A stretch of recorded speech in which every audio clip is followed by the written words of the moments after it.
Music சார்பாக போல், but இருந்தாலும் போயிருக்கு.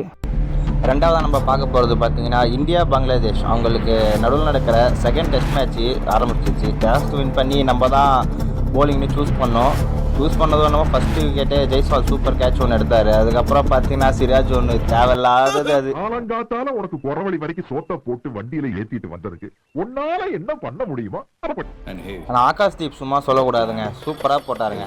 அதுக்கப்புறம் ஒரு எல்பிடபிள்யூ அது எடுக்கவே மாட்டோம்னு நினச்சோம், எடுத்துட்டோம். ஆனால் அதுக்கப்புறம் கேப்டன் ஷாண்டோ பார்த்தீங்கன்னா நல்லா ஆடினார். இவர் ஆடுறதை பார்த்தோன்னே நம்மால் யோசிச்சார், இப்படி ஆட விட்ட வேலைவாது, ஆயுதத்தை எடுத்துட வேண்டியதா அப்படின்ற மாதிரி அந்த கண்ணாயிரத்தை கூப்பிட்டாரு. நம்ம ஆஷனா வந்தோடனே விக்கெட்டு நல்லா ஆடிட்டு இருந்த ஷாண்டோவும் பார்த்தீங்கன்னா ஒரு 31 ரன்னுக்கு அவுட்டு. அதுக்கப்புறம் பார்த்தீங்கன்னா மழை வந்ததுனால அப்படியே ஸ்டாப்லன்றாங்க அந்த பிளேவையே மேட்ச் வந்து.